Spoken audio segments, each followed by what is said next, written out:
In Palm Beach, there are families who own houses. And then there are families who own the horizon.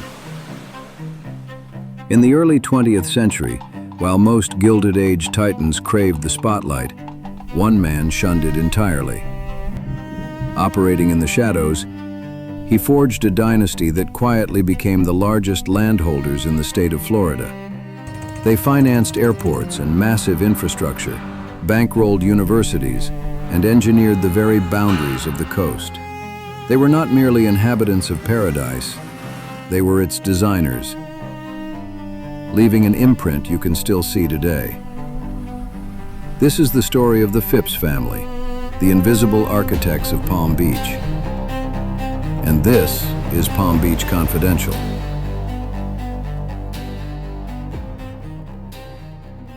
Our story begins on a dirt road in Allegheny, Pennsylvania, in the mid-1800s.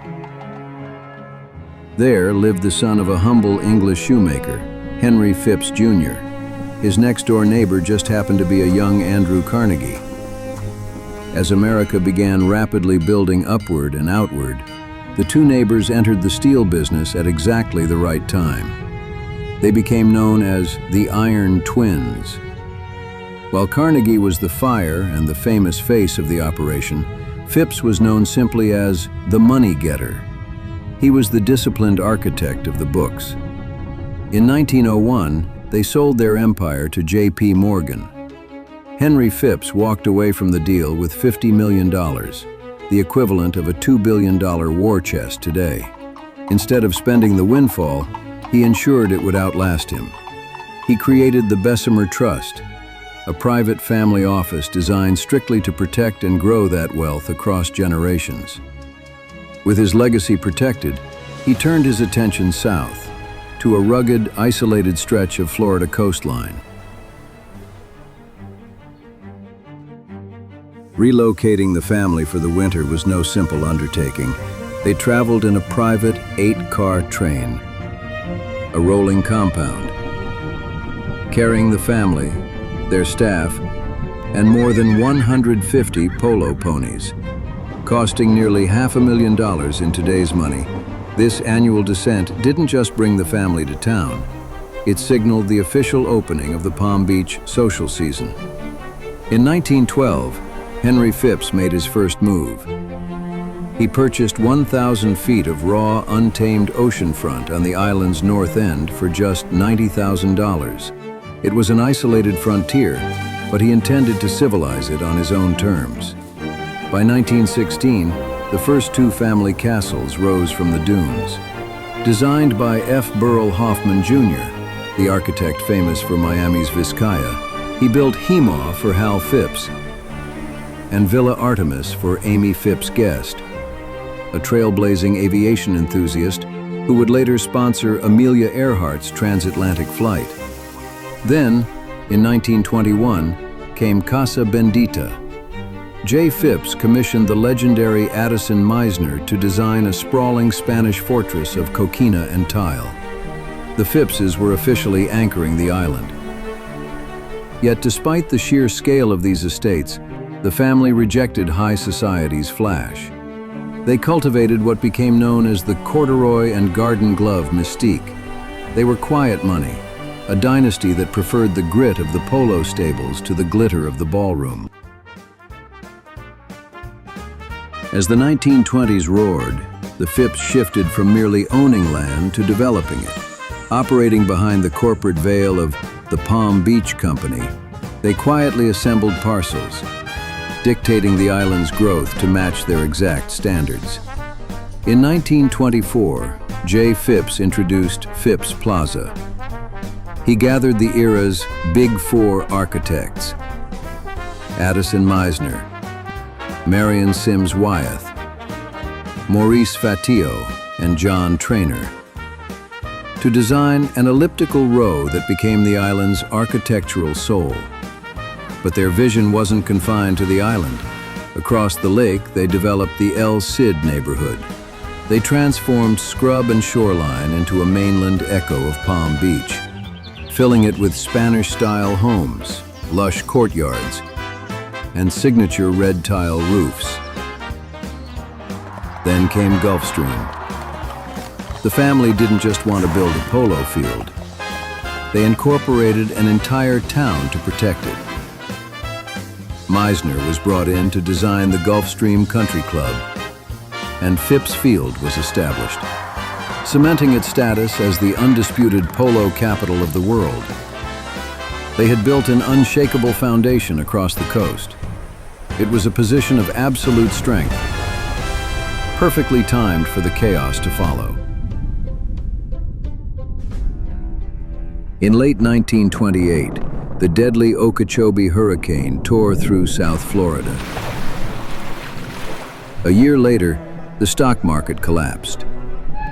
Speculators fled, and the land boom disintegrated.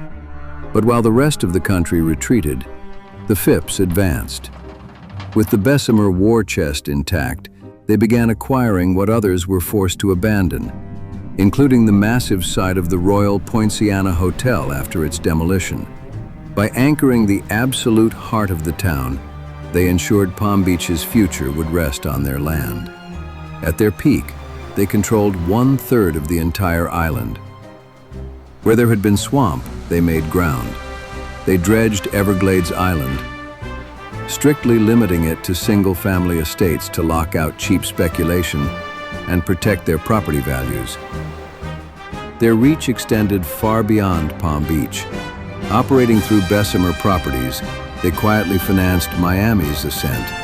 They funded the airport, the Venetian Causeway, and Biscayne Boulevard. They became the financial lifeline of the University of Miami, providing the emergency capital that kept the institution from total collapse. They weren't just surviving the Great Depression, they were using the ruin to anchor their family's dominance for the next century.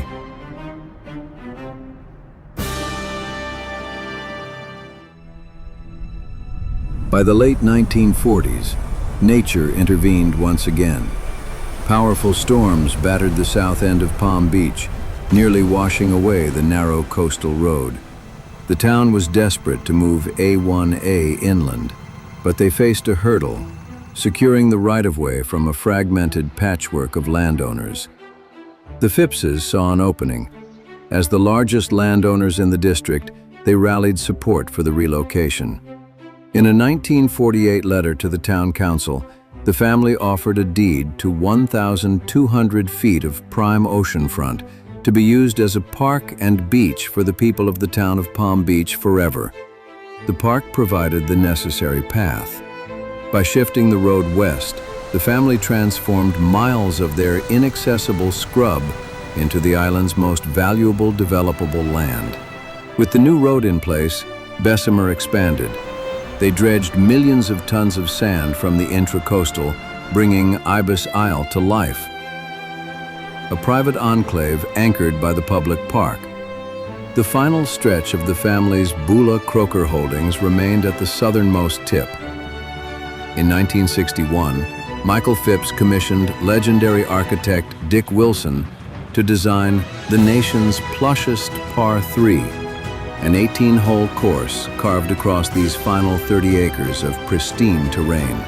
In 1973, the family made their final move, selling the course to the town, to ensure that even as the surrounding skyline grew, the horizon here would remain protected.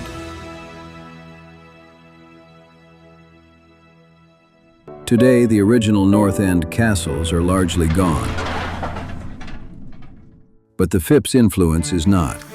It remains anchored at the island's center. In 1958, the family commissioned architect John Volk to design the Royal Poinciana Plaza and Playhouse. It wasn't just a shopping center. It was a Mediterranean social hub, a cultural front door that redefined Midtown Palm Beach. Their presence is felt in the curves of Phipps Plaza, the silhouettes of Everglades Island, and the reclaimed land of Ibis Isle. Even the modern skyline of the South End stands on their soil.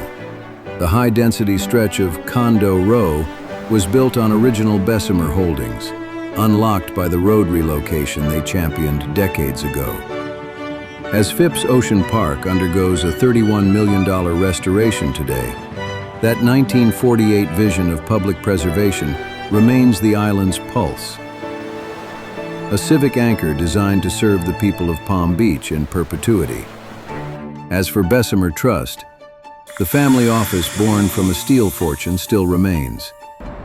Today, it oversees more than $200 billion in assets worldwide, recently moving its longtime Royal Palm Way office to anchor the new One Flagler Tower as its regional headquarters.